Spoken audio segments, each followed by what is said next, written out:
I just want to address the fact that in many discussions about the IMF, people get completely lost in the technical details and in the jargon and in a lot of complexities which are very unfamiliar. And in particular, what happens is people lose sight of what is at stake in the relationship between a country and the IMF. What is at stake? So in my 10 or 15 minutes, that's all I'm going to address. I'm going to try and make clear in a hopefully very provocative way what is at stake in a country's dealings with the IMF. And if you like to answer this question on the screen now, IMF, good, bad, ugly, or all the above? You may think, sitting there in the Institute in Kenya, that Kenya already has its team to deal with the IMF. And, there they are, all thoroughly prepared and so on, and marching forth to fight the good fight. But, and I hope the audio of this works, I think the following little musical jingle captures the truth of the relationship somewhat more accurately.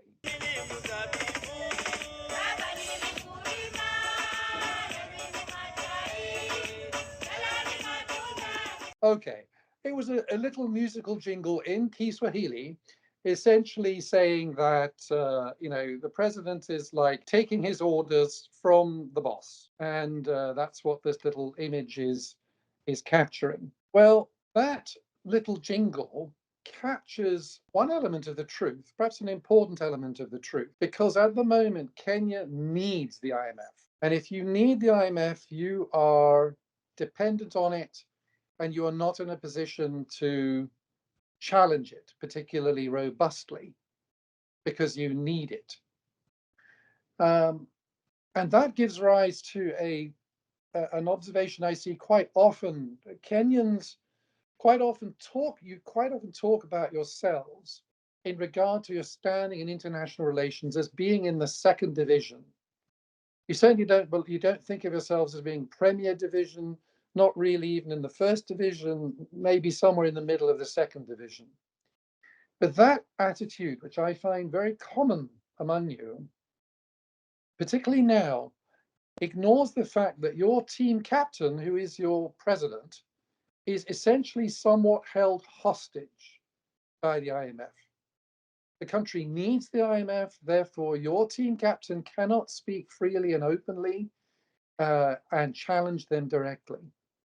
And that's not something to be mocked. That is something to be understood and something to be dealt with, because Team Kenya does not just consist of its captain when you are dealing with the fund. If your captain is held hostage, which he is to some extent now, there are other members of Team Kenya who need to step up and to make sure that the relationship with the fund is on a good footing. And I'm going to argue that a key member of Team Kenya to do that is you, is the Institute of Economic Affairs in Kenya, because you are not hostage to the IMF. You are economics professionals. And if your team captain, in the form of the president, is not free to speak on the nation's behalf clearly and openly to the IMF, then that falls to others in Team Kenya, notably you. So I really want to spend a lot of time, that's why I want to spend time with you today with the Institute, is to encourage you and to strengthen you to step up and play this role.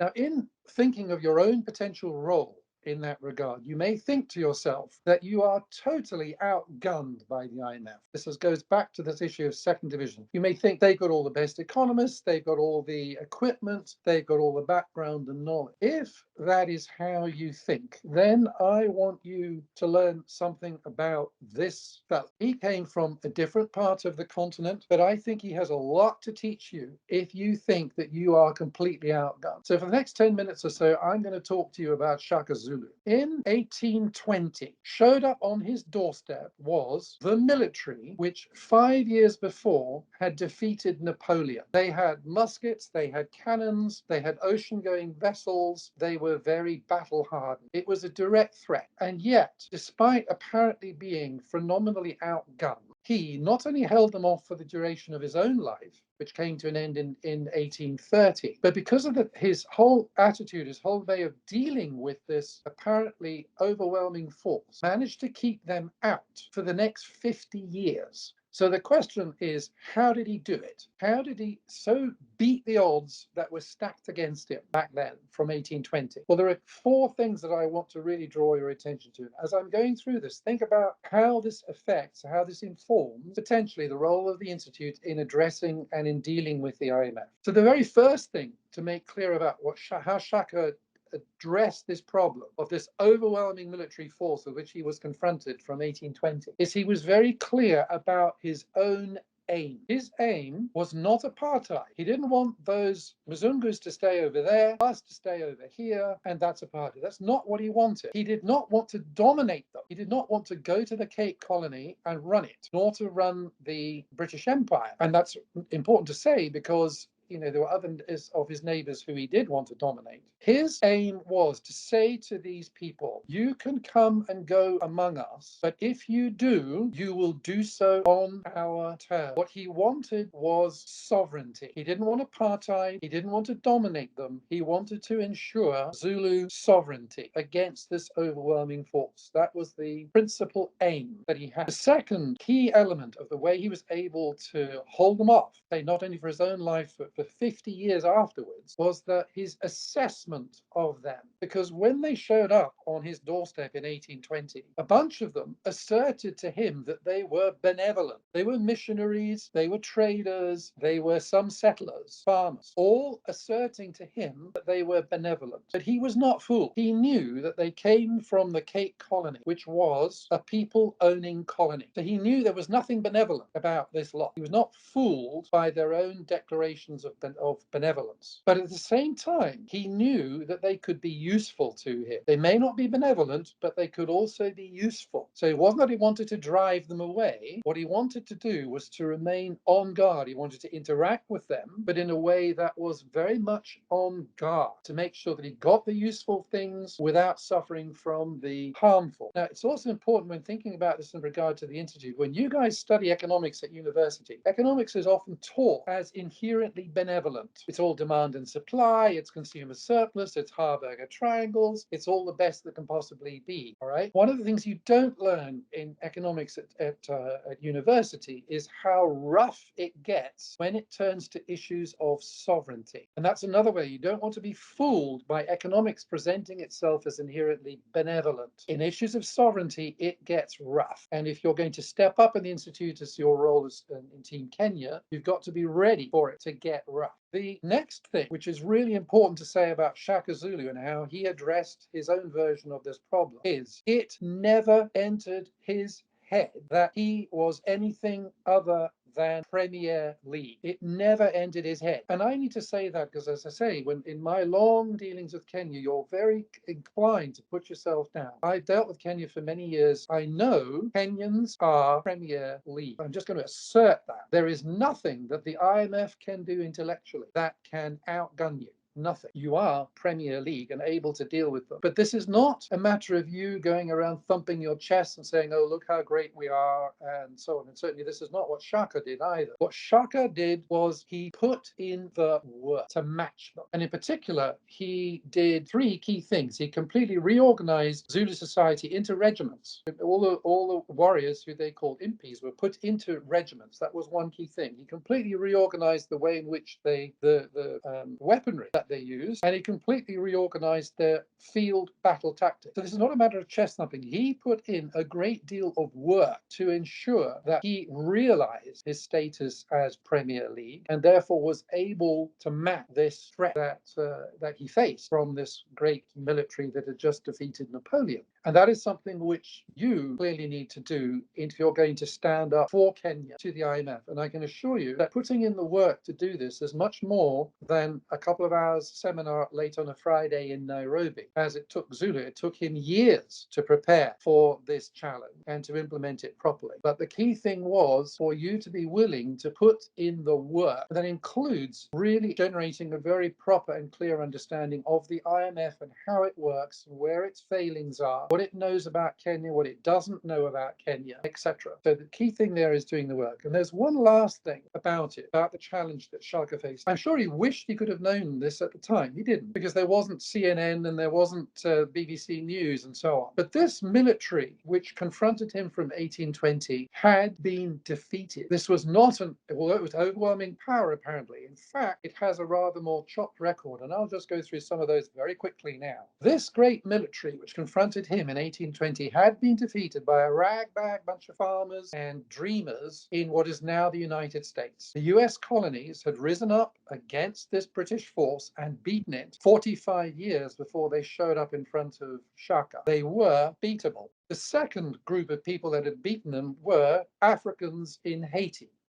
This is a story which I think I'm going to dwell on because a little bit, because you guys are now very interested in Haiti for other reasons. When the French Revolution broke out in 1789, the French order in the island of Haiti came to be rather weakened by the revolution itself in France. So the people there who were owned rose up against their ownership to try and throw it off. The very first thing that happened after that was that the British, who saw that this island was now in a state of weakness, saw an opportunity to invade. The reason why they wanted to invade Haiti, the British wanted to invade Haiti, was because it was economically enormously important. Though a very small place, think of it like the Abu Dhabi of the time. Small, but possessing an enormous economic potential on account of the fact of the output of the owned people there in coffee and sugar. The British mounted the biggest fleet they had ever mounted in their history to come and invade and take over Haiti and reimpose people owning. Let me say that again. It was the biggest fleet the British had ever mounted in their history, bigger than the fleet they took on the Armada, the Spanish Armada. It was 200 ships, and the Africans in Haiti beat them off. This was a military, despite appearance, had been beaten, the British. And the British were beaten again when they tried to take back the United States in 1812. Again, overwhelming odds. When they showed up to retake the United States, they had over 100 ships in the waters around the United States. The US Navy at the time consisted of just 14 ships. The British came, they burnt down the White House, but nonetheless, this ragbag group of farmers and whomever was managed to throw them off. So just because this team, this military, appeared to be overwhelming, they had already been beaten in the past. And I'm sure Shaka would like to know that. That is all true of the IMF. Now, Shaka has this reputation globally of being a cruel, bloodthirsty tyrant. But you have to bear in mind that that record is written by the people who showed up in 1820 on his doorstep trying to take over the place. And those same people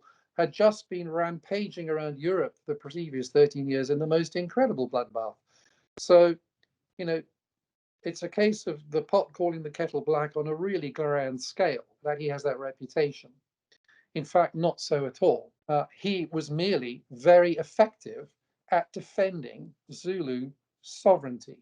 But it is an illustration of how, when you start to deal with matters of sovereignty, including with the IMF, it gets rough, and you have to be prepared for that. Now, unfortunately, the sound is not going to work here. This is the actor who was portraying Shaka, and he's got some great words, but it's not going to be audible, so I'll just skip this part. But nonetheless, he's reiterating the main messages, which is if you're going to do this stuff, you've got to be prepared, you've got to work hard, you've got to know your enemy, and you've got to keep going through the doubts. So that is my summary of what is at stake in Kenya's relationship with the fund now. It is your own national sovereignty. Your aim is not to keep the IMF out. Your aim is to have the IMF come in on your terms. It's difficult for you to achieve that right now because right now you need the IMF. So I'm looking for other voices in Kenya to step forward, including the Institute, very much, I hope, led by the Institute of Economic Affairs. And I'm going to now open it up to questions by posing a question myself to you to kick things off. And thereafter, what I want to do is to take your questions for some period. And then in the middle, I will then in the middle, maybe 20 minutes or half an hour from now, I'm just going to put up a lot of questions that could be asked about the IMF in front of you. And if you haven't asked some of those already, you'll be free to choose some of them, you read them and say, well, actually, I'd like to know the answer to that question or that one you can pick. But if you prefer at that stage to keep going with your own questions, that's fine. I will just put up there a list of questions for you. And if nothing else, that list of questions, when I do put it up half an hour from now or so, will tell you what sort of things you need to know answers to in order to be prepared, in order to engage with the IMF from a position of strength, of intellectual strength, and going forward. So the question I've got in front of the screen now is, who is the IMF? And the reason I want to sort of pose that question to you is, you read the newspapers and there's sort of the IMF says this, the IMF says that, and it's always these different people who apparently are the IMF. And indeed, that's part of the confusion that the IMF sows in people's heads is, who exactly is this IMF that is saying this, that, and the next thing? So to be concrete, I could ask you, is that the IMF? I'm sure you know who she is. Or is that the IMF? You may or may not know who he is. He has been in and out of Kenya quite a lot. Or I could ask you, is that the IMF? We're all sitting there very quietly. So I hope your answer to all of those questions is no. None of those are the IMF. That is the IMF. This is the executive board of the IMF. This is all of the country representatives on the IMF board, starting with the United States, all the Europeans, the Kenyan representative is there. This is the decision-making body of the institution. This is the body whose sovereignty you are wanting to defend against. Your own sovereignty, to defend your sovereignty against, is this lot, while allowing them to come in on your terms. And these people all represent all of the countries of the world who are members, but because this institution is dominated by the rich and powerful, it is very much when we say who's the IMF, it is the rich countries of the world, the rich governments of the world. The United States, the Europeans, Japan, and so on. And it's important in your own heads when you start thinking about what is the role of the Institute of Economic Affairs in asserting Kenyan sovereignty vis-a-vis the IMF. This is who you are asserting your sovereignty against. It's not against individuals that often show up in front of you, like the mission chief or the head of the African department, or even the IMF managing director. This is the body that counts when it's sovereignty that is at stake. So for now, I'm going to end there and I'm going to open up to questions and discussion. And I hope now to close my video. But the material thing that he said is one, apart from that nice picture of Shaka Zulu, I think the most important thing is one, to understand who the IMF is. I think people tend to make shortcuts when you're dealing with abstractions, right? So it's easy to, Abebe, he comes here, he's an elephant guy, he's an African as well. So sometimes the idea, and that helps to break down the idea that the IMF is certain was right. Just the fact that we're seeing increasingly African faces and developing country faces up there tells you that we need to understand it as an institution. And if you understand it as an institution, it's not about the people, it's the decision-making body. So that's an important one to answer. Peter, maybe you'll tell us about how the decision-making body, the executive, is constituted. You sent the information, but it's clear here as well. So I'll open up to you. We'll take 2 or 3 questions at a time. We'll come back to Peter and then we come back to the floor. Who has a question? Anyone here? Fox, you did some reading. Yes, Joe. Yeah, thanks, Peter, for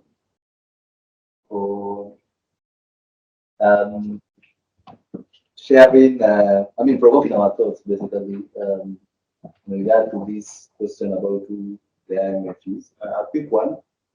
Given that, you showed the various pictures of the current, the country director in Kenya, and obviously the boss, and those are obviously not IMF.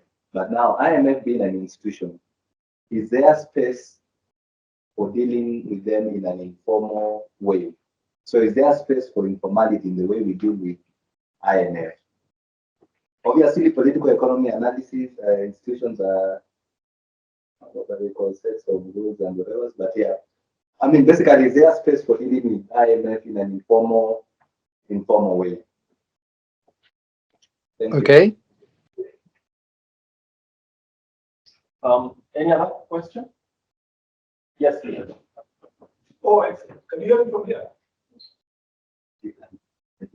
Welcome to Hi,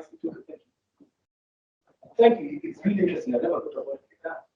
My question is, who is the modern day IT in the US in terms of dealing with the IMF? Is it that we can look up to, or is it us going to start with more? Hold on. This is audio is getting a little difficult. It was something about the US. Who is the something of the US? Who would be the equivalent of IT and the US in dealing with IMF for us, for example, for us in Kenya? You used an acronym in there. Who's the equivalent of? Of Haiti, the country Haiti. The country IT. What's the Haiti. Oh, who is the equivalent of Haiti? All right. Yeah. Right. Got you. Yes. Yes. What's the equivalent? What is the equivalent to give the Oh, excellent question. Yes. Okay. I think since my colleagues are shy, let me pitch my own question. Yep. Here. Oh, there's a question as well from someone called Kefas Mew, who's I don't know that this is irrelevant, to be honest, because he's asking you to comment on personalities, but what happens when the captain is a know-it-all person? Look, we're trying to keep this away from personalities, so Kefas, suspend your question unless Peter thinks specifically that he should answer it. Look, the IEA's role here is to create public education. It's not political declamation of existing leaders in Kenya and their personalities. So let's keep that out of the conversation. But I'd like to ask you this, Peter. Now, I am myself an IMF training, so I need to place it up here. I was chosen after having written an essay in the newspapers, and they took me up to actually learn IMF institutions and everything else. So I did quite a bit of learning as well. And I came up with this idea that actually these guys are not as demonic as everybody seems to think. There's no conspiracy per se, though its officers tend to be very maybe ideologically driven because of the place. I mean, of the way it is. In the end, the institution is populated by people, and many of them have a certain education and have a certain orientation and view about the world. But what I'm trying to ask, the one thing I'm trying to ask is, people think that the IMF dispenses money. I'd really like to understand, and when I look at how much the IMF, for instance, I think the reason it's a political force is that, you could tell me whether this is true. The reason the IMF is a political force is that for very little money, the IMF leverages that money to get extreme power and influence with sovereign states. If that is true or not, do you have an idea about what their annual revenues or budgets are? Because I was very surprised that a couple of years back, I realized the World Bank is only 200 billion shillings worth of money. I mean, they use that to acquire a lot of influence globally. What do you think about that interpretation? I don't know whether that's true or not. What's your view about how much the IMF actually has in terms of its control? But let's talk about the IMF being the board, right? In terms of its control. So maybe you can tackle those three questions and then we'll come back to them. Okay, those are three great questions to kick off this discussion. Hopefully they will stimulate some more. So first question was, are there ways of dealing with the IMF informally? The key word was informally. Right. The answer is there absolutely should be, but it's part of your challenge at the Institute of dealing with the IMF to bring that about.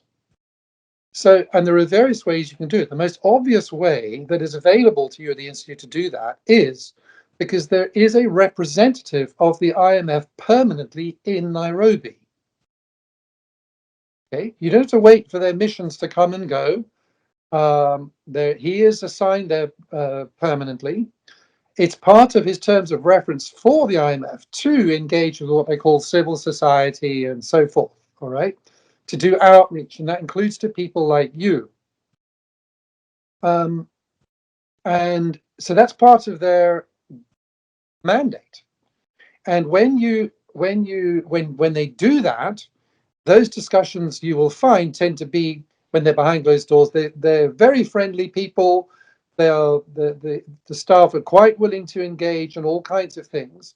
And they, if you come from the institute to them fully prepared and technical, they will respect that. Okay.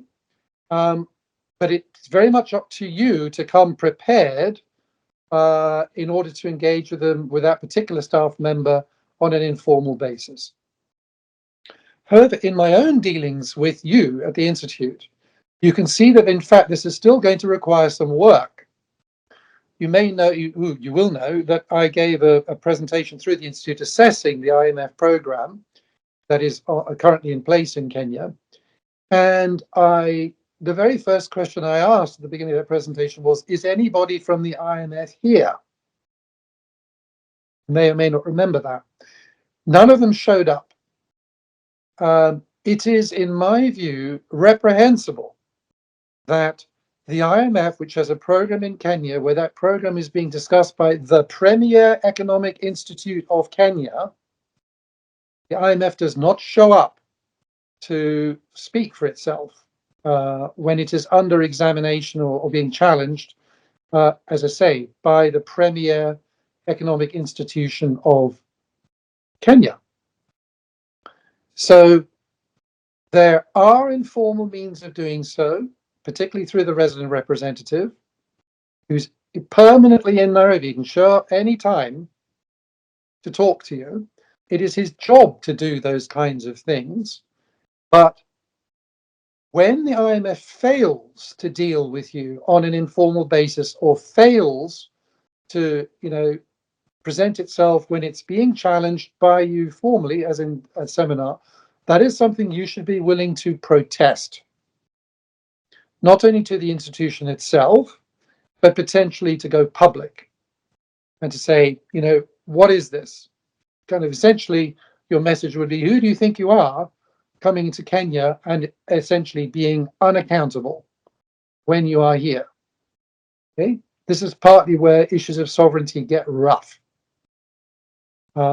So yes, there are ways of doing it informally. You need to fight to make those happen, and a big way of making them happy is for yourself to be very well prepared, to intellectually prepared to engage with them. Okay, the second question was another great question. Who is the modern Haiti with regard to the IMF? Who has managed to have them in country on their own terms? Well, there are several such countries in Africa who have managed to do it. Example I like to quote is Botswana. Botswana has not had programs with the fund because it arranges its affairs in such a way that it does not need the fund. It therefore enables the IMF to come in, and the IMF does lots of other very useful things in Botswana. They provide technical assistance. They provide training of all kinds of things. They provide analytical advice through their annual missions in the Article 4. So there are lots of things which the IMF does in Botswana, which are very good and which the Botswanans gain a lot from. But Botswana has never been dependent on the IMF, and that's because it's run its affairs in such a way that is so. Another example in Africa, or whether or not in Africa you can debate, is Mauritius. Mauritius similarly has, in fact, it's so successfully engaged with the IMF in a way of, not needing the IMF and so on, that the IMF has placed its Continental Training Institute for Africa in Mauritius. Okay, so government officials from all over the continent in Africa who go on training courses and so on with the IMF go to their outfit in Mauritius. And there are plenty others. South Africa has managed also if you like, to keep the IMF at bay. The IMF has done lots of very useful things in South Africa, but the South Africans, at least after the early years of their majority rule from 1994 onwards, have managed to keep the IMF out.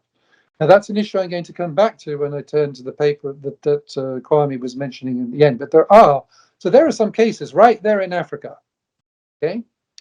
And there's another case, I think, if you go to your next door neighbor, Uganda, I am pretty sure that Museveni would tell you that, yes, we've had lots of programs by the IMF in Uganda, but they have done things that we think needed to happen and which we think were right. And as a result, we in Uganda have prospered very well, even with IMF programs.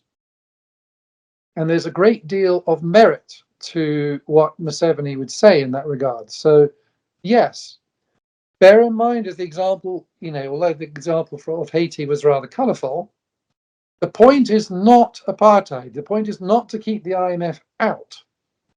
The point is to have them in on your own terms. And there are plenty of countries, including on the continent, which have managed to do that. And it may be quite useful for you in your own preparations in the Institute for dealing with the fund, is to learn from these other African countries how they did it, how they've managed to do this successfully. The last question is also very profound, Kwame, which is the degree of influence that the IMF has in countries which it comes into, particularly countries which are program countries which borrow from the IMF. And, the question is, how do you assess that influence? Is that influence to the good? Is it riding roughshod over domestic preferences? What do you think about that degree of power that the IMF apparently has? Well, in order to think about it, you should think about the IMF, if you go back to your time at university, learning economics, particularly when you were learning monetary economics, you'll have learned about the lender of last resort. Countries tend to borrow from the IMF as a lender of last resort. Nobody else will lend to them. You only borrow from the fund when nobody else is going to lend to you, or when not enough people are going to lend to you. And if you are dependent on one person, one creditor, namely the IMF, to lend to you because nobody else will, you are very dependent. Okay?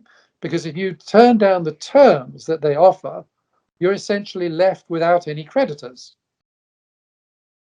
So the leverage that the fund has is because a number of countries run their affairs in such a way as that they run out of other creditors. And that is what fundamentally gives the IMF this incredible leverage, is because it's the only game in town at that point. If you want to really fight back against that and not become subject to the leverage of the IMF, the countries need to run your affairs in such a way as you retain access to other creditors. So the management of your country's credit worthiness is a key means, if you like, of keeping the IMF at bay, or as I prefer to put, letting them come in on your terms. Now, once you have got yourself into that position, which Kenya is in right now, where you do need the IMF and where you are borrowing, there are still means you have at hand to manage that dependence. You are not completely prostrate before them to do absolutely anything that they say. Although by that stage, and again to be provocative, I would say, if you want to know what the outlook is for macroeconomic policies in Kenya for the next few years, rather than looking at your party manifestos, you really should go and read that IMF staff report. It will give you a much clearer idea of what's coming than what may be in party manifestos. That is a dire state of affairs. That is your sovereignty being compromised right there. But there are ways in which you can, even in that Team Kenya as a whole, can hold the IMF to account. And the prime way is intellectually. So if you're going to hold, you're in the institute, are going to hold the IMF to account intellectually, even when Kenya is dependent on the IMF as lender of last resort, you need to develop a very strong, very analytically based assessment of what Kenya needs to do now. Not what every desirable possible thing that Kenya needs to do, but what are the 3 or 4 absolutely critical things that must happen for Kenya to thrive now, from its starting point now. So you're not arguing an abstract. This is not a thesis in development economics. This is not a general statement about, what would be good for the world. You need to have a very strong analytical view of what is right for Kenya to be doing now. And the 3 or 4 highlighted points. And then when you've got that, then you go and assess, well, is this what the IMF is saying? Or is the IMF saying something else? Or is it omitting 1 or 2 of the things that we think are absolutely central to Kenya's welfare now? Okay, so you're not only looking at what they are doing, you're also looking at what the IMF is not doing. And the last thing I would say about this is that you need also, there's one of the things I see very commonly in Kenya, and rightly so, nothing wrong with this. In economic debates in Kenya, there is an enormous amount of argument about whether the government is doing the right thing or not, or whether somebody is to blame or somebody else is to blame, right? And that's a perfectly healthy discussion for Kenyans to have. That is not the discussion that I'm proposing now to you. The point in the exercise I'm proposing to you is not to answer, is the government doing the right thing? The point is to answer, is the IMF doing the right thing in Kenya? You need to make the IMF accountable, as well as the work you do to make your own government accountable. So, as I say, the core starting point is you need in the Institute to form your own views about what is right for Kenya and measure the IMF proposals against that. And if they disagree, if there's a disagreement and you're not persuaded, then you need to make your case both to the IMF and to the general public in Kenya. But in this case, your target is not the government. You're not saying, is the government doing the right thing or the wrong thing? This is you acting as an intellectual resource for Team Kenya to say, this is what should be happening. This is what the IMF should be proposing. And we can see that it is not.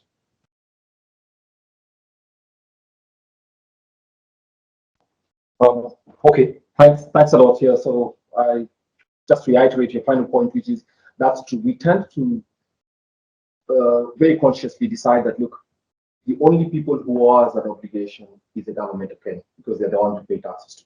So increasingly, the IEA's work has been basically the person we can question, whose motives, whose methods we can question is the government of Kenya. I see your very valid point, and we're doing a new strategic plan. Perhaps you should ask, what about government's interlocutors, right? They're equally responsible for this. So I think that's an important thing to bear in mind as we do this. What kind of advice is government receiving, and whether that is relevant as well. I agree with one of the other things that you said, which is basically to prioritize 3 or 4 things that are essential now. We are not development economists talking about how government can do everything. What are the things that are essential? And use that as a benchmark against what advice and plans the IMF, quote unquote, negotiate with the Kenyan government or impose upon the Kenyan government. So that's it. Let's come to the second round of questions. Anybody else with a question? Yes, please come forward because you need to be quick. Emmanuel, you're next. Huh? Yeah, as she comes, you can come. One after the other, so that we.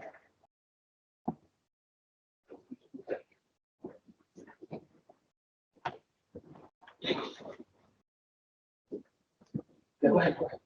Okay, so my question is, you've mentioned a number of countries that is Botswana, Mauritius, and say South Africa, who are not necessarily within any IMF program.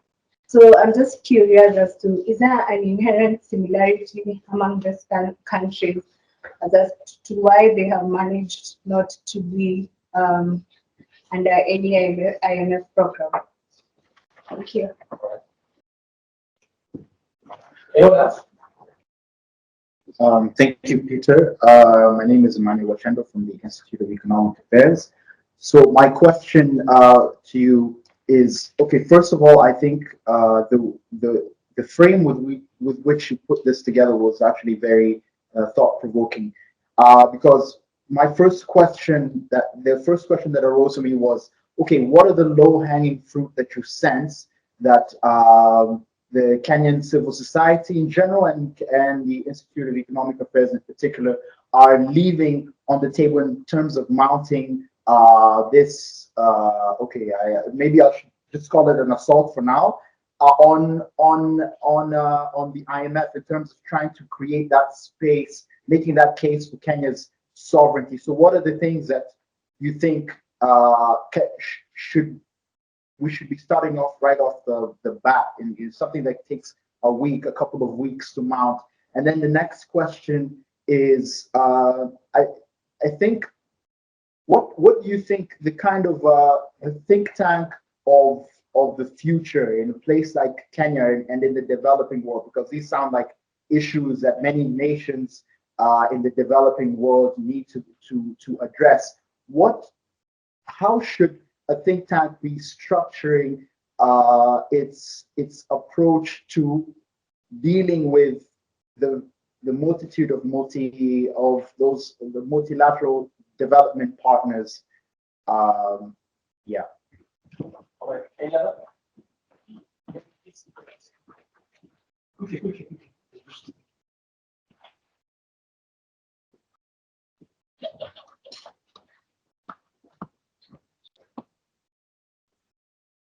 evening, Mr. Doyle. You had mentioned that the best relationship a country can have with the IMF is when they don't need them. When they don't need them, they can challenge them. So my question is, maybe I'm just curious, I would like to know how the relationship between the IMF and those premier nations that don't need them, how do they challenge them? Nations like the US and Japan, do they get preferential treatment and dealing with IMF as compared to us who are in the second division? Thank you. Thanks. All right, Peter, let's have you answer those, and then we'll have another round of questions. Okay, that's great. I did mean to say right at the very beginning when I introduced the whole thing that when I was hoping this is not going to be a series of speeches by me. If I give answers to you, if you've asked me a question, like three of you have just now done, and you have a follow-up, like something you didn't understand, in particular for something I said you didn't agree with, please come back. All right, let's have this as an exchange of views rather than a set of speeches from me. That would be more profitable. So 3 people have just asked questions. At the end of this, I'm going to say, okay, do you all agree? Okay, rather than just say they're listening. Anyway, yet again, 3 really great questions. The first one was about low-hanging fruit. What kind of issues are available for something like for the Institute now to pick up with and challenge the IMF, even at quite an early stage? Okay, so I'm going to address that in maybe just one single part. All right, to do that, let me share my screen again to pick up something I prepared anticipating this kind of question. Okay, so hopefully you can now see my screen again. Is that right? Yes, can you see my screen? Yes, we can. Okay, so those of you who came to my webinar the other day, a few months ago, on the IMF program will have seen me put up this chart. And this chart shows food prices in Kenya relative to non-food prices. And it shows that there's been a 30% rise in food prices relative to non-food prices in Kenya since 2019.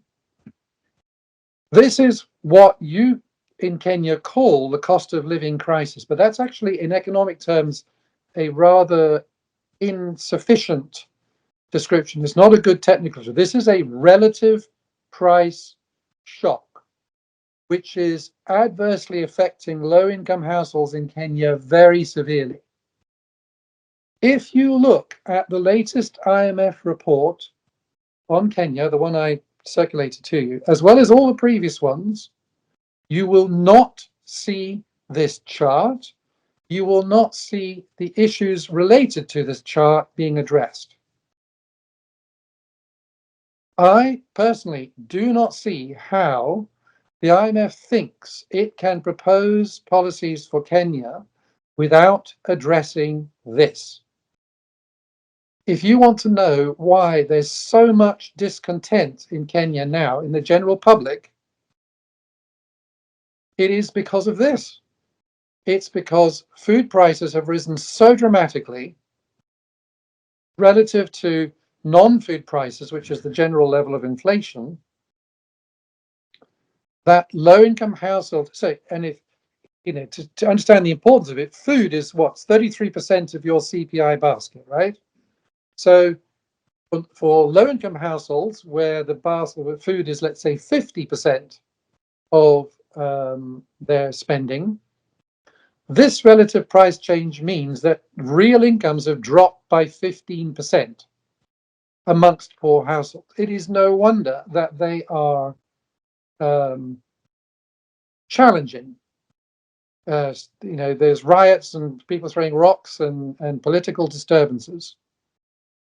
This, to my mind, is a major piece of low-hanging fruit, which the Institute could pick up and say, the program simply does not address this. And it should. This is a temporary shock. It's in terms of trade shock. We should be financing across this. The financing should be provided by the IMF, and it isn't. So there's, I think, a major piece of low-hanging fruit substantially. But I'm now going to go to the opposite extreme, something that's not low, something which I at least find really puzzling. And I don't know whether you guys in the Institute actually have an analytical answer to this. The second question is also simply not addressed in the design of the IMF program. What is this chart showing? This chart is showing, take the red line first, that shows the growth of export volumes of Kenya relative to the growth of GDP. So between 2000 and 2010, you have an export-led economy. Export volumes in Kenya are growing faster than GDP, by a lot. So this, if you like, is the classic good story for a developing country, which is export-led growth. The blue line is rising also, but lower than the export line. So this is clearly moving in the right direction from the point of view of a, an export-led economy. From 2010 onwards, it goes dramatically into reverse. Export volumes are growing more slowly than GDP from 2010 onwards. This, I mean, why this has happened is to me a real puzzle. I don't know if any of you there have really sat down and thought, what is going on in Kenya that means that our formerly strong export-led growth has stopped and now GDP growth is actually higher than export growth? Very puzzling. Now, you'll also have a lot of conversation in Kenya, particularly now, saying, okay, the shilling has been overvalued. We need to have a depreciation of the shilling. This story tells a completely different, these numbers tell a different story altogether. Because if the reason why export volume growth started falling is because the shilling was overvalued, then you'd expect to see import volumes shooting up because now imports are so cheap. But you do not. They decline as well. right? There is something quite substantial in the structural side going on, which is producing this. This is not a result of Kenya shilling overvaluation. This issue also simply does not appear in the IMF report. It's just not there. But I think, unlike the previous one, which is the relative price shock of food, this one is going to take quite a lot more analytical work to understand by your side. Now, that's not low-hanging fruit. This is work, I suspect, unless you guys have some wisdom on that which has eluded me. So there are elements of low-hanging fruit, but there's also going to be issues where you really need to do some work because the IMF itself hasn't done the work either. In terms of, that was, if you like, some analytical points that are available to you to address to the fund, to the IMF. But low-hanging fruit is also in terms of organization. What kinds of organization things can the Institute do to get going on this general agenda? Well, I mean, the most low-hanging fruit is to start, is to have the discussion that you and I are having today, is to look at the list of questions that I'm just about to post on the screen to you shortly as an agenda. These are things that we want to be looking at, but there may be a couple of other things. I presume that you in the Institute already do have some quite firm views on what the right fiscal policy is, because I know you do quite a lot of work in the fiscal area, but in a number of other areas too. You could quite simply, from your own work that you've already done on these areas, put together a small package of things where you say, these are a package of things that we've already done, which we think Kenya needs to do. And you match them and say, well, is the IMF saying this, yes or no? And put that out as a product.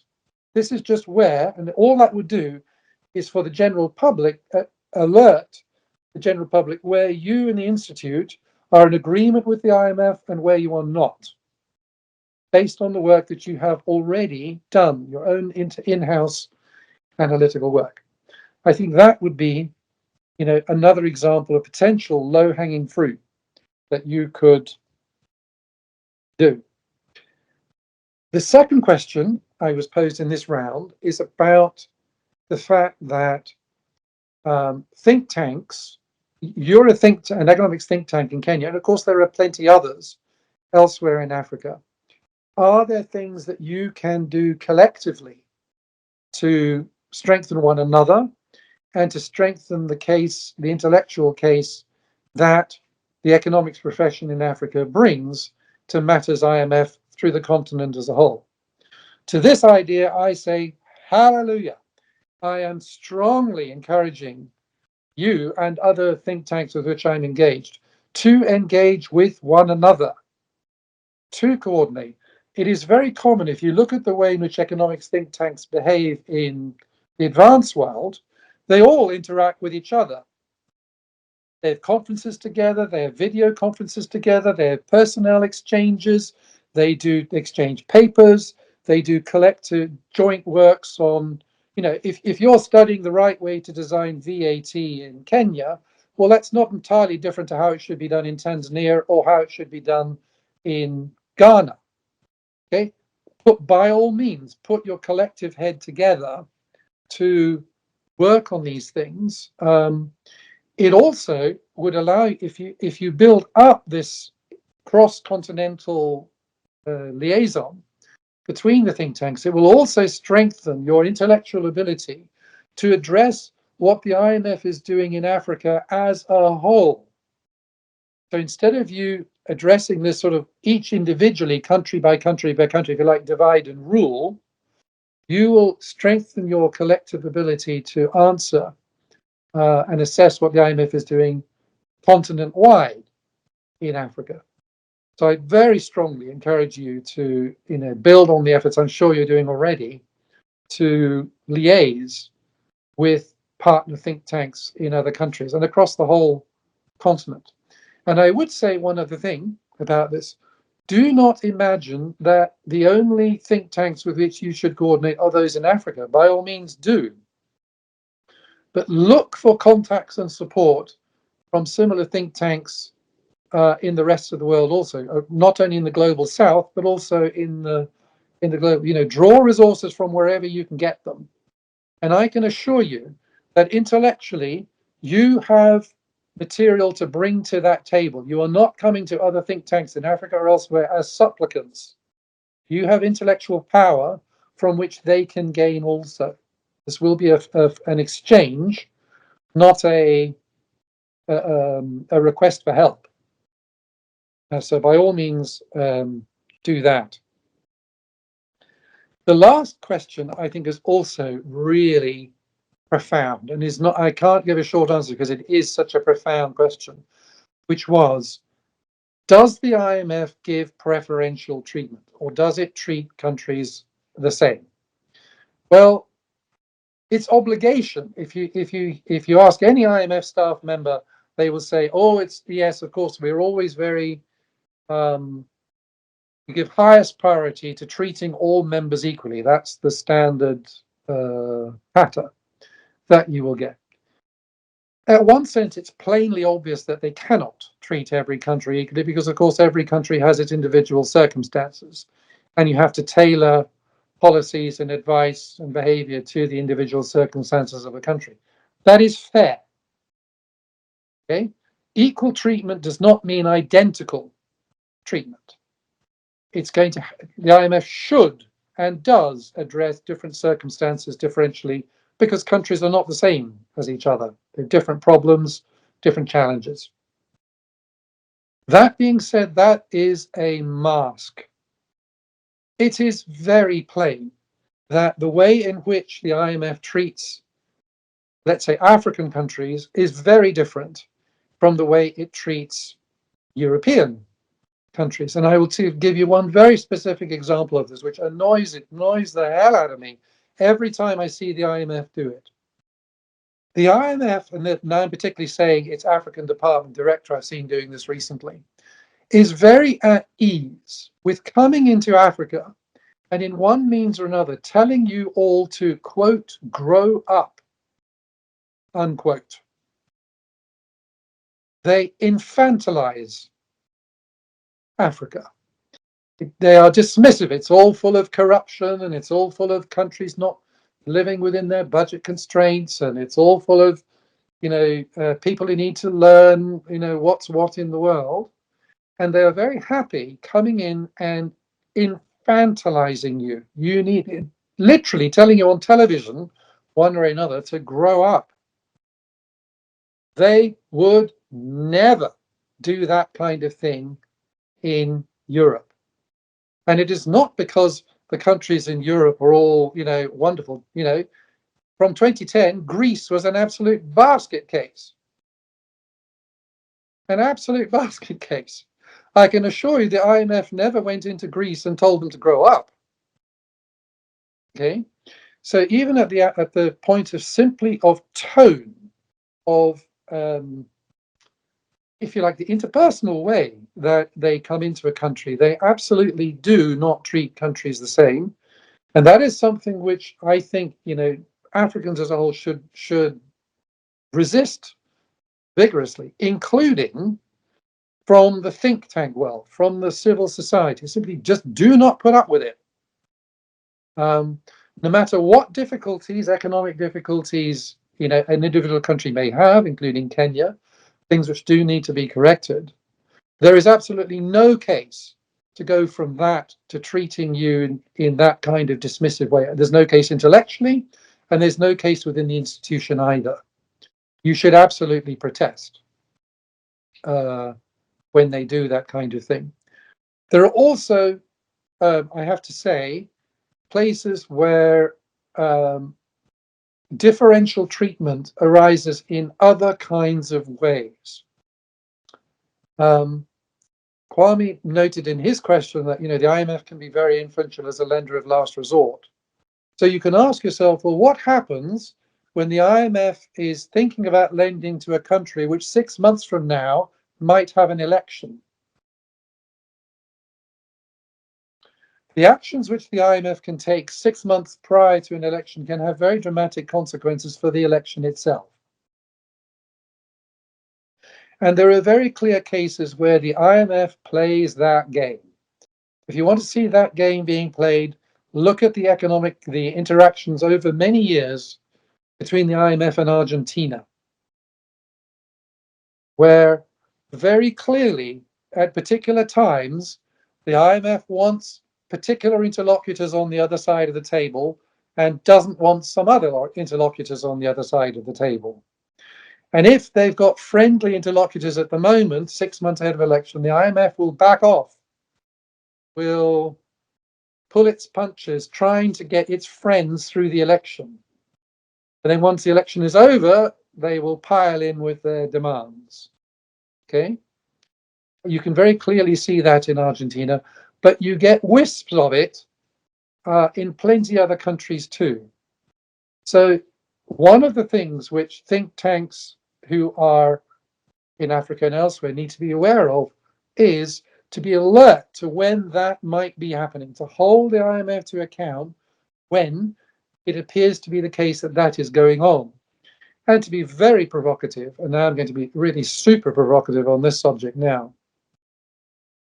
One of the wisps that you can see of that in Kenya is the behavior of the US ambassador to Kenya. The US ambassador to Kenya, at least as far as I can track her activities, is enormously pro the present government of Kenya. She speaks incredibly strongly about about the present government. Now, you might think of as being just the US ambassador, but she's representing the US government, which is a major player on the IMF executive board. Okay, so from my own point of view, she greatly oversteps the mark. It's quite fine for the US government to have opinions on other governments in the world and so on. But in a country which is borrowing from the IMF, which is, needs the IMF in the way that it does, that diplomatic side spills over into the relationship between the country and the IMF. Okay, so again, to be very provocative, I strongly suspect, but it is just a suspicion, that one of the principal reasons why your president is so keen to send police to Haiti is to do a favor to the US. Because the US is particularly friendly towards him. He needs favors from the IMF and from the international community in general. And the way that he's trying to address that, I think, is by one of the ways he's trying to do it is by this initiative with regard to sending police to Haiti. Okay, so to go back to the question that I was asked, does the IMF treat countries differently? Absolutely. At one level, that is fine because countries all differ from each other. You can't all treat them all the same because they are different. But even when you've taken that into account, there are clear instances, most clearly in the case of Argentina, where differential treatment is obvious.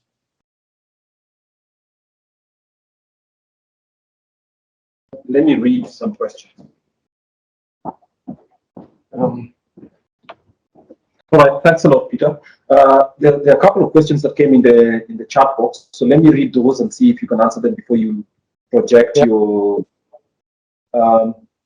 So I won't mention names. Let me just say. So someone asked here, I'm wondering whether it is always the case that some of these poor but indebted countries have no other option besides accumulating more debt. Also, since the IMF often has greater expertise in understanding a country's capacity to repay debt, well, I was going to ask a question about debt sustainability analysis, but let's go ahead. Also, since the IMF has greater expertise in understanding a country's capacity to repay a debt, just as central banks have greater capacity than the national treasury, could be the case that poor countries become indebted by design. So here's one question. Let me see what it is. Yeah, scroll up. So that's one question.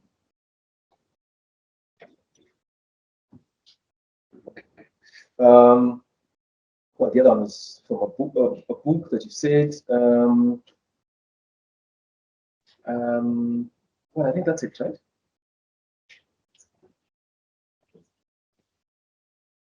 Okay, do you want me? Yeah. So okay. So let's. Anybody else have a question before we come back to the set of questions that you've been? Okay. Since they don't, let me ask this question about what's your professional view about the predictive value or the overall utility of the debt sustainability analysis, which the IMF together with the World Bank conduct?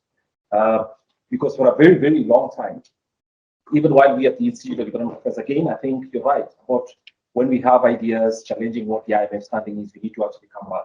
So I and my colleague John, Noah, and a few others, as recently as 5 years ago, thought of a debt sustainability analysis that were being issued by the World Bank and the IMF together, gave a far more rosy picture about Kenya's debt sustainability than was, right? And then they just corrected it without necessarily even accounting to anybody for what reason, what they missed, and why it was so rosy in the early period. So that could be one question. That's a second one. Does anyone else have another question? Since we don't, perhaps you can go through those two, then you can lay out the other questions that you had on the chart, and we can go from there on. Right. Okay. So on the first question, which was about are poor countries simply not as well prepared to do analytics on debt sustainability and so on that makes them dependent? Yes, that is a problem, but it's a key part of my agenda in addressing the issue today, is that I'm calling on not only obviously the governments of such countries, but the think tanks to step up, as I said earlier, to do the work, is to do the intellectual preparation so that you can match the quality and caliber of analysis that is done outside by people outside, in this case by the IMF. There is no intellectual shortcoming in Kenya. You're perfectly capable of understanding this stuff and doing it, and in many other countries too. But it absolutely needs to be done. And I can assure you, and I think we're going to go through some of this a bit later in the discussion today, there are plenty places where you can pick great intellectual holes in what the IMF does on its debt sustainability frameworks. These are not set in stone. They are not beyond intellectual either understanding, and they're certainly not beyond intellectual challenge. So I'm simply going to lodge that there for the moment. Say this is an area where you need to, as I said with Shaka Zulu, do the work. Prepare yourselves to be able to match the intellectual challenge. On the question, Kwame, yours raises a point that or one particular point that I really did want to draw attention to in the case of Kenya. Because right now, one of the reasons why you need the IMF so much is because of this Eurobond that's just about to mature and fall due in Kenya. And there's an awful lot of lectures being given to you all about, oh, you've got to pay your debts and, bills fall due and all this kind of stuff that you are being told, including by the IMF. It's part of this infantilizing stuff that I complained about before. In preparation for this seminar, I just went back and I looked at the IMF staff report for 2014. Now do the maths in your head. That's 10 years ago. Your Eurobond was a 10-year Eurobond. And I looked at what the IMF said about the Eurobond at the point where you took that loan. I wonder if any of you can guess what the IMF said 10 years ago when you were taking that loan. Can any of you guess?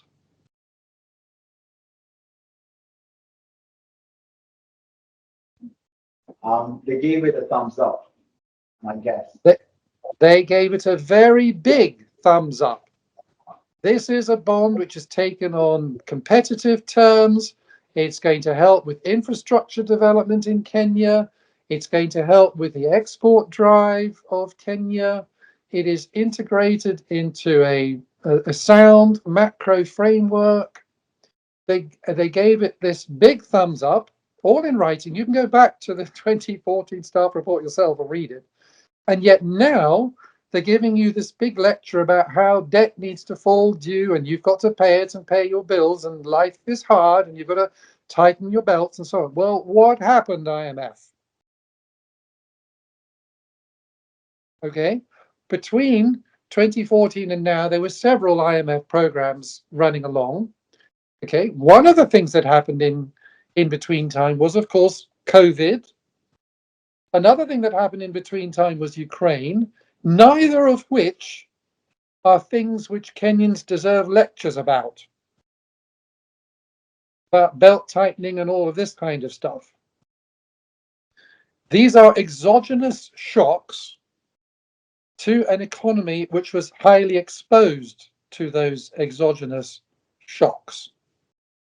So rather than giving Kenya a lecture about belt tightening and so on, given that the IMF welcomed all of this loudly and on the record when it was undertaken back in 2014, the question really should be posed is, what are the mechanisms to manage this new debt issue, which the IMF, potentially should be helping with? And there are a list of things which could be raised an issue here. One of them is a simple rescheduling process, or as the jargon in the sovereign debt world is rephasing. Okay, rephasing bonds with the maturity profile and so on. Okay, to put that out on a longer way, or other forms of debt restructuring to deal with the fact that Kenya was on a good track, but got hit by exogenous shocks, which are no fault of yours. Right? So one of the ways in which a think tank like yours needs to do the work to hold the IMF to account is to know the IMF record. What did the IMF say when this stuff all began?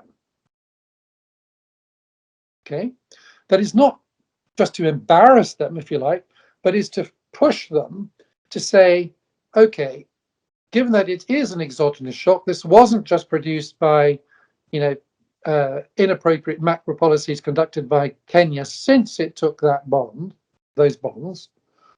Now, how do we frame the question about moving forward to resolve the problem that exists now? Okay, and you can cut short a lot of the lecturing that you get, and you can move the discussion onto a much more profitable basis. Now, of course, if you're going to start talking from your think tank side about, well, what about forms of debt rephasing or perhaps even debt restructuring? Again, another part of your do the work in preparation is you need to know quite a bit about how those forms of debt restructuring work. So learn the lessons from Sri Lanka, learn the lessons from Ghana, follow what's going on in Zambia, which are countries doing it. And you'll ask the question, is this really such an almighty nightmare? Is this something that we should be regarded as complete horror? We never ever want to go anywhere near such a thing? Or do we say, actually, difficult as it may be, this may be a better way of going forward than simply, endless budget cuts and sticking up tax rates, which is what the Kenyan government is doing, as driven by the IMF. So it's another place where, in order for the Institute to play its role in Team Kenya well, it's another area you need to start mastering. It's the whole set of issues to do with sovereign debt restructuring, because that is on Kenya's agenda, and it's going to stay on Kenya's macroeconomic agenda for many years, I'm afraid. This is not going to be resolved. I mean, I fully expect the Eurobond payment to be paid. Fully expect it. However, that will leave Kenya still with a lot of debt. Now, instead of to the Eurobonds, it'll be to the IMF and to to other creditors, but your debt burden will remain burdensome. And therefore, the restructuring issue will remain an intellectual issue for you. I'm afraid for many years, you need to do the work to master those issues so that you can speak well for Team Kenya on those subjects. Do you have any comeback to that before I pop up my proposed list of questions for you?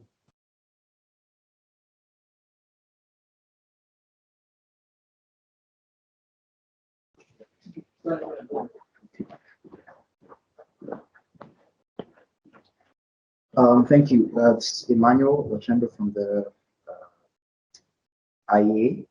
So I think this is a comment actually to build upon some of what you've said in terms of picking up the strands, including, okay, there's the low hanging fruit, and so in the paper we read, and you talked about how the IMF whenever the question came up of why Jamaica ran such high surpluses, and whether this was in some way, even if indirectly, spurred by the IMF's the way that the IMF designed its program. And the question there was, why didn't the IMF account for something so important as what the government would do to try and meet its program objectives? And I think what came up for me was that sometimes you do hear people, especially maybe people who have a bit more of an elite level of education and exposure, trying to comment and say, wait, it looks to me like this IMF program doesn't quite dovetail with what are any nation's typical aspirations, say, to build up its industry. So these comments, they float about, but for some reason we don't bring them in as part of our arguments, or rather maybe we don't make these arguments strongly as civil society. Just say that Kenya, for example, has a so-called Vision 2030, or there's some aspiration to raise welfare, but then here you have a program that is blowing holes into the economic structure of the nation. This small aspiring manufacturers are probably finding it very difficult. Now we're seeing major manufacturers also find the demands of the tax regime especially burdensome. And so, to close those comments, to say why, I guess we don't push back on the IMF strongly enough to say, how do you and maybe the Kenyan government talk about economic development and then turn around and take a cannon and blow it right into the structure of the economy?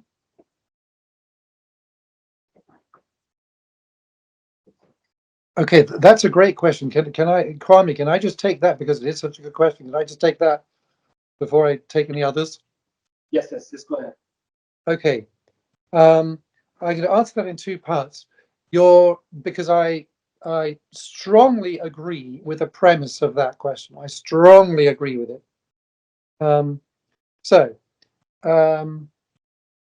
Two parts. When you talk about civil society not presenting its general arguments in a sufficiently strong way, civil society is a very broad phrase. So there are big parts of civil society that I let off the hook. I'm not expecting the churches to come forward with a fully fledged economic program. I'm not expecting the trade unions to come with a fully fledged economic program. I'm not expecting the media to come forward with, a fully fledged program of economic policies for a country. So a large part of the civil society, I'm so to speak, letting off because it's not their job and it's not their expertise. They can live in the world of desiderata. We want, more money for the poor, or we want more industry, or we want more GDP per capita. They can live at this kind of desiderata. Your part of civil society has to step up and make that concrete. a formal, fully formed proposal. That is the job of the economics institutes, such as your own, of economic academia as well in Kenya and elsewhere. So I would put sort of more of the criticism that or the issue that you've raised less on civil society as a whole, whose job it isn't, and more as a fire in your own belly as the, if you like, the economic experts of civil society to step up and put those things into a more concrete framing. Now, in order to put them into a more concrete framing, to take not only to your governments, but also to the IMF, you essentially have to match the intellectual framing that the IMF itself does.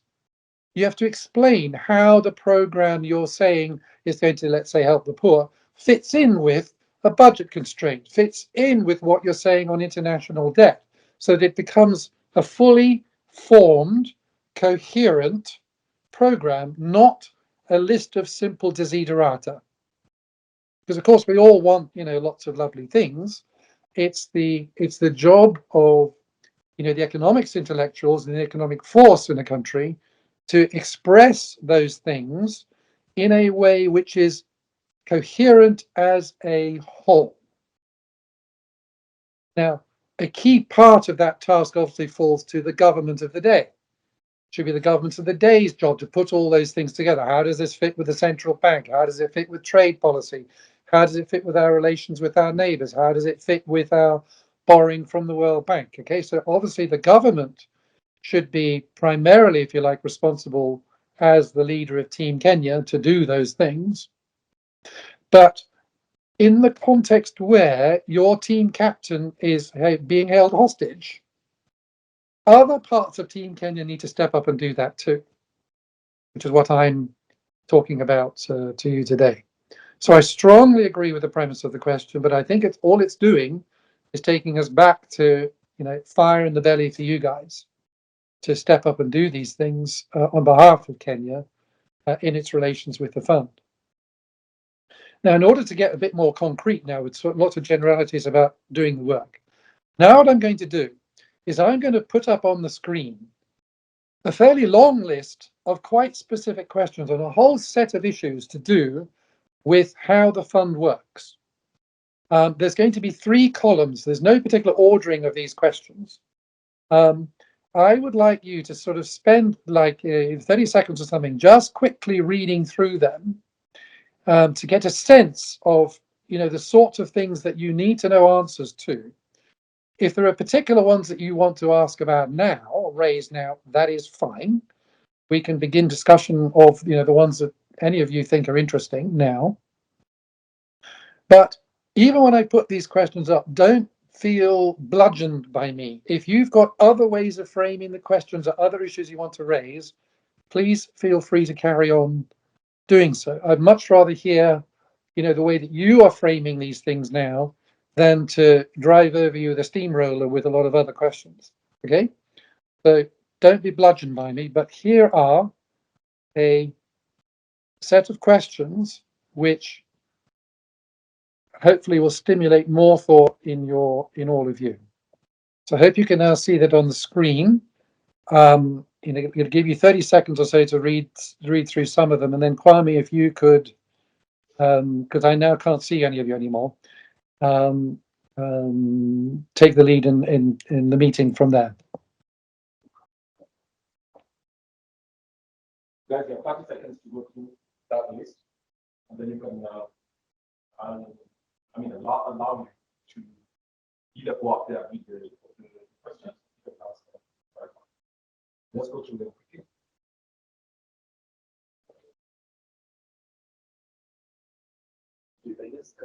You can't. We can't see, of course, the come closer. Right? Come closer.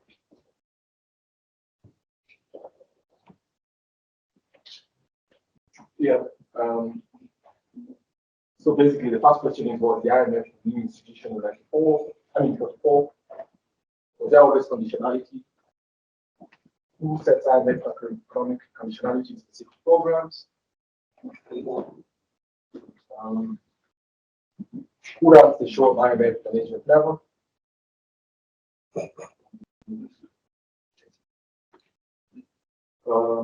Yes.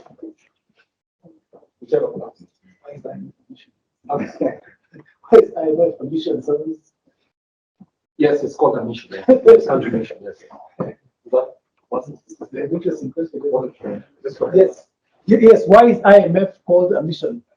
No. Why is the IMF called a mission? I put that in as a joke, and I'm very amused. As the first one you pick up. And what do IMF loans cost? Well, let's do why are IMF missions called missions? That is deeply informative. It is deeply informative.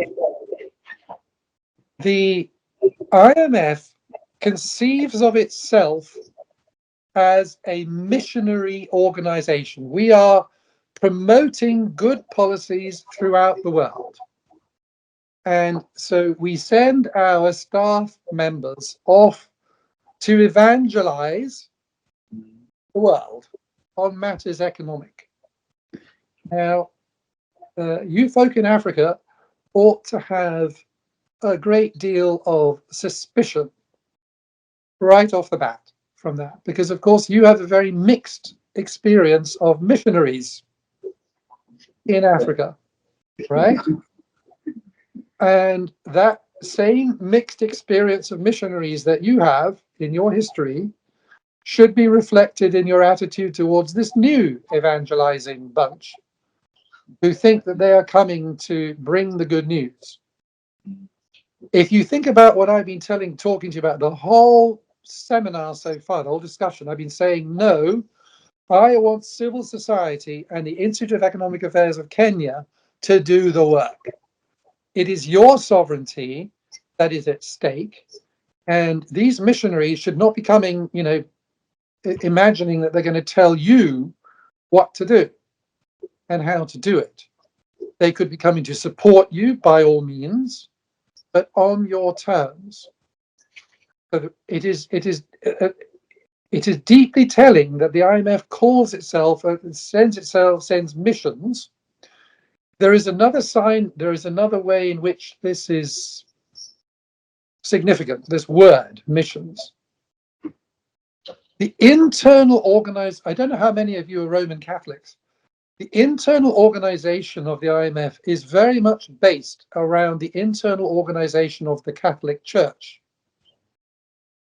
Even to the, I don't know how many are Roman Catholics, but even to the extent that there is inside the Roman Catholic Church this funny thing that's called the Congregation of the Doctrine of the Faith or something like that. It's sort of like the thought police inside the Catholic Church. It decides what is correct theology and what is incorrect theology. The IMF has a similar organization internally. It's called the PDR, Policy and Development Review Department, whose job is to ensure the intellectual purity of advice that the fund is sending out to everybody. So it is supposedly there to make sure it's uniform and that we don't have deviations from the true faith coming out as IMF advice. Okay?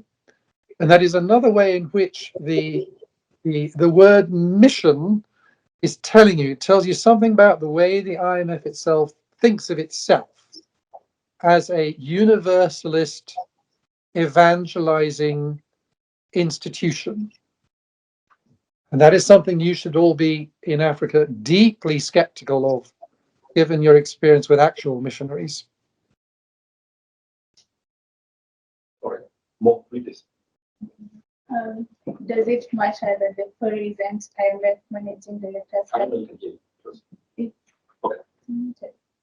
Okay, yeah, go ahead. Does it matter that the present IMF managing directors have criminal records?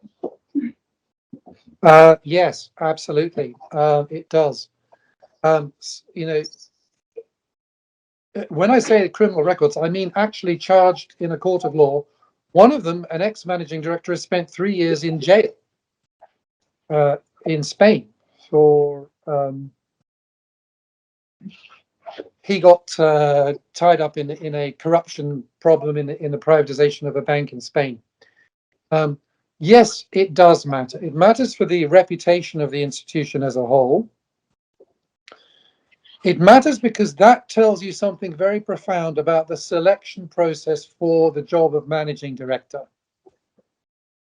The position of managing director of the fund is highly influential. This is a person of great impact in the world, particularly in the global south. Since the selection process for these people has produced in recent years 4 managing directors with criminal records, including Christine Lagarde, that should tell people in institutes like yours that there is something very rotten in this institution if it's doing that. And particularly because one of the good things which the IMF tries to do in the world is to fight corruption in all its manifestations. It really does not help that it is so subject to corruption inside the institution itself, that it is picking people of this kind of quality. And one of the things which an institute like yours can do in terms of fighting for Team Kenya for Team Kenya is to hold the IMF to account. You want the IMF to do a good job. How can the IMF do a good job, including in Kenya, if its internal processes are producing 4 managing directors with criminal records? It's something which you should be protesting, because you need the IMF, and therefore you need the IMF to work well. It is therefore very much in your interest in the global south and in Kenya that you have top caliber people appointed to the top roles in the institution.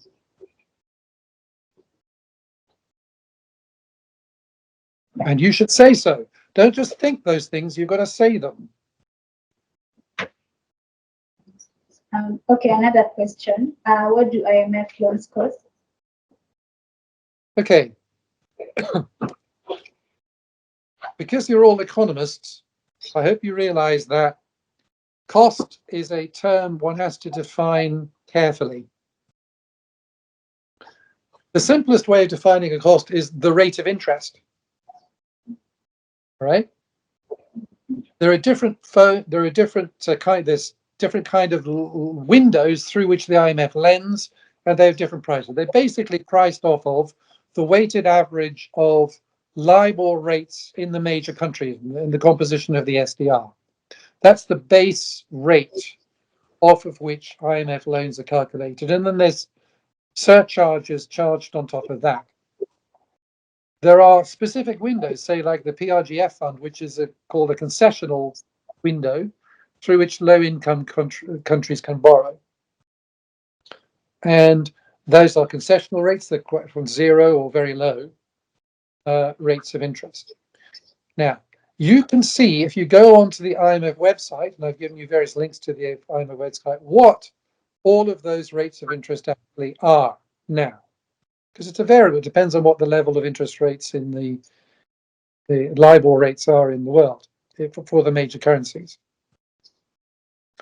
That is only one element of the word cost.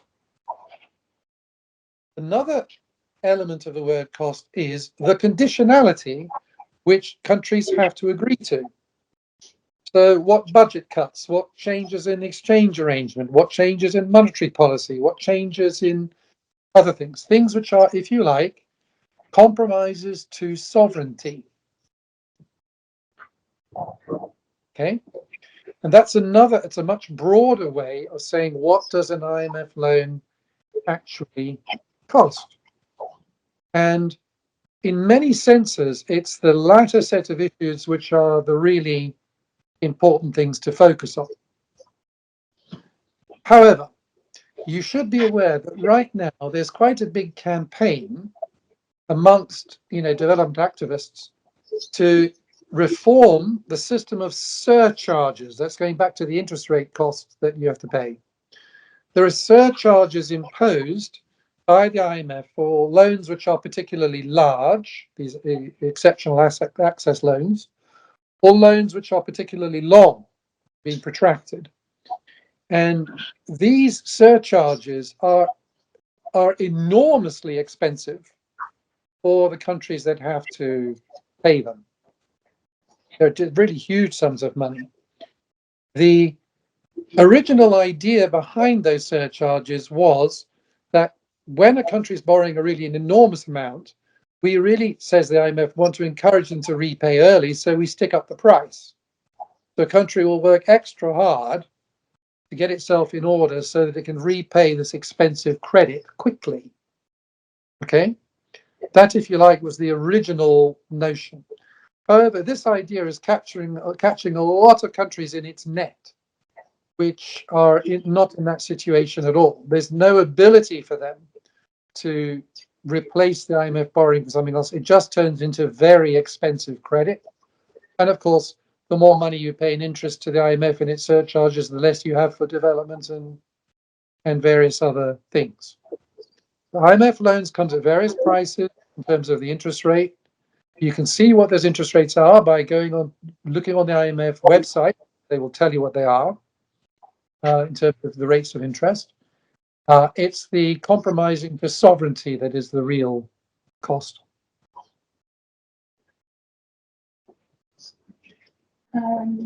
Another question: does the IMF prefer dictators? Oh, I peppered some, what do they call it, clickbait questions at various places, and this was one of them. The IMF will tell you emphatically not.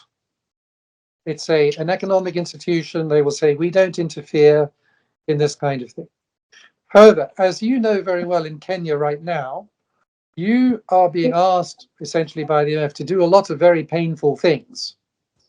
Raising taxes left and right, cuts in government spending of various kinds, no support for poor people with this relative price shock, and so on.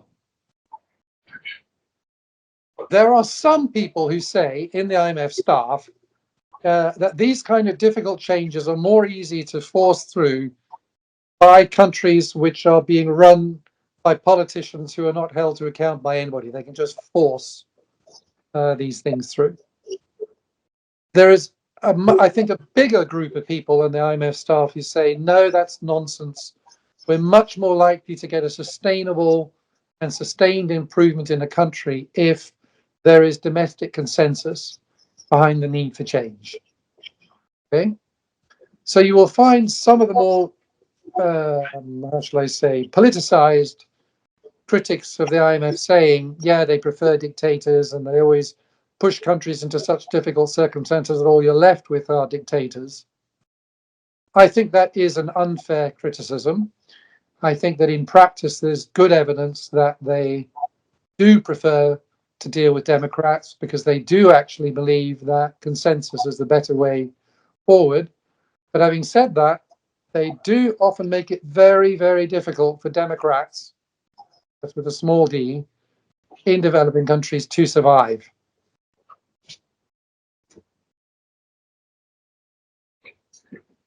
You have another question? Okay, here. Please. Is there anything that cannot be included in IMF conditionality, and which matters never appear in the IMF conditionality? Okay, that's those also raise very key issues. And again, I'm using this opportunity now to be deliberately provocative to stimulate you guys to think and act. So I'm going to mention my answer to the second one first. Are there any matters that never appear in IMF conditionality? Well, I've had dealings with the IMF for a very long time. I have never seen, as part of IMF conditionality, a requirement on a country to renegotiate its mining contracts with the mining companies. So you think about a case like the DRC, your neighbor, your big giant neighbor, the DRC, and you think about the incredible mineral resources that that country possesses of all kinds, and you think about that country's economic history, political history, including with the assassination of Patrice Lumumba and the arrival of one of the worst dictators Africa ever had, who was responsible for negotiating all of those mining contracts with the mining companies, with Longrow, with De Beers, all of those folk. Those are all negotiated. Those conditions, those contracts are, of course, all secret. But it is plainly obvious that the terms of those loans, negotiated by a dictator who was picked by the Western powers, are all on terms very, very favorable to the miners, to the mining companies, who are all foreign. Why should the DRC, if it's going into a program with a fund, cut spending on the poor rather than revisit these contractual relationships with the miners and increase its revenues from them? In macroeconomic terms, that is a perfectly fair question to ask. I have never seen, as part of IMF conditionality, a requirement that the government renegotiate its contracts with mining companies, particularly foreign mining companies. They simply do not go into that area. And one of the reasons they do not go into that area is, I told you, the IMF executive board is dominated by these big countries, which are where a lot of these mining companies reside. Okay? So that is one area where I would say I myself have never seen it, but anybody who's looked at this stuff, insofar as you're able to do, would say that there's lots of questions to ask about this as potential sources of tax revenue and royalty revenue for countries in Africa. In raising this particular issue, I want to emphasize to you again how, if you in the Institute are going to take up these sets of issues to do with sovereignty, it gets rough. The reason why Patrice Lumumba was assassinated was because he intended to review these particular contract agreements. He wanted to nationalize all of those minerals. I'm not saying nationalization was the right thing to do. I'm simply saying he wanted to renegotiate all of those contracts in the benefit of the people of the DRC. And he literally paid for it with his life. When you start dealing with matters of sovereignty in these issues in terms of your relations with the IMF, it gets rough. And here is a very particular case where the sort of the intellectual macroeconomic argument would say, of course we should look at that. We should look at all potential sources of revenue if we've got a macroeconomic problem. We shouldn't have any of them shut off for whatever reason, but you will look in vain to find such a thing. So that said, now going to the first question, is there anything which cannot be included? The formal answer is not. Anything which is potentially causing a problem or anything which could be contributing to a solution to a macroeconomic problem is eligible for inclusion. If you look at the full suite of IMF programs over the years across the whole world, you'll see an incredible range of subjects, which are, there's privatizations, there's labor market changes, there's tax changes, there's all sorts of things in central bank arrangements, there's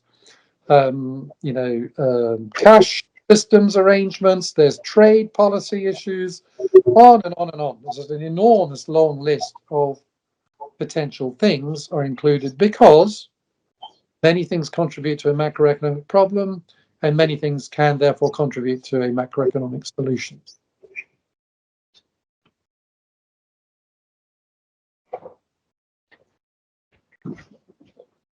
I have a question just as a follow-up on that one in terms of conditions and your example about Patrice Lumumba. Is it possible for a country, quotes unquote, to take back its sovereignty? Is it possible for a country to take back its sovereignty? Sovereignty is not binary. It's not something which you either have or do not have. It is always something which is a matter of degree. And there certainly are plenty cases where countries which have, begun with a very compromised sovereignty have moved to a position where they repossessed a lot of it. I mean, a good example is Mauritius. If you look at the developmental history of Mauritius, going back, I don't know, 50 years, 50 years ago, Mauritius was in a very weak and vulnerable position. Now it's one of the strongest economies in Africa. It has, through a long process of strengthening itself and building itself up through all sorts of different means, essentially regained or attained a very much higher degree of sovereignty than it began with. And essentially, that is a track available to all countries, including Kenya. Your sovereignty may in various ways be compromised right now.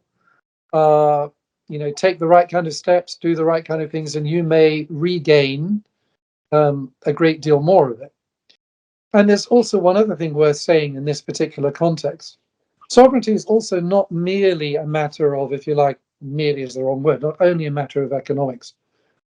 I mean, something very important happened in Kenya in 1963, which was, the formal acquisition of independence.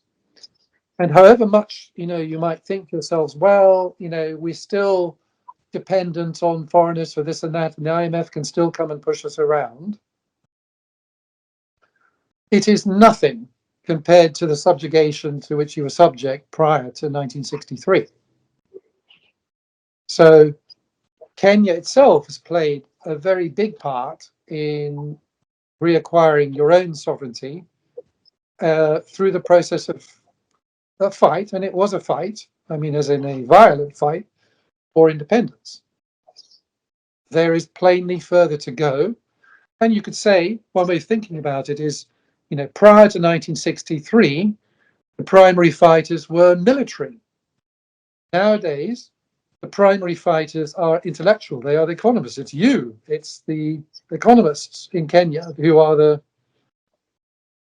to quote again the Zulu word from Shaka Zulu, you are the impies who need to be rounded up and to take on that fight on behalf of Team Kenya now.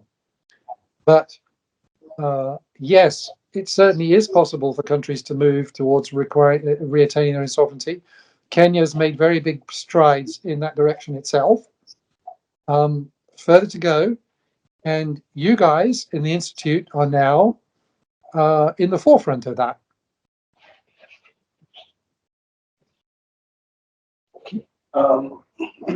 Can we just have one more and then we can close?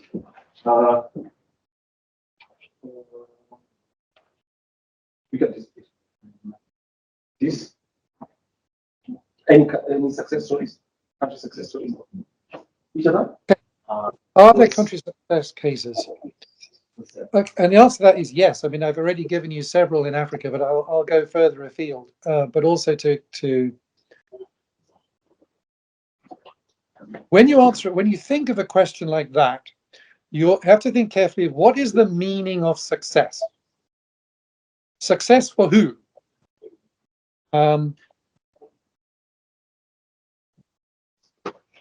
Take, for example, a number of countries outside of Africa.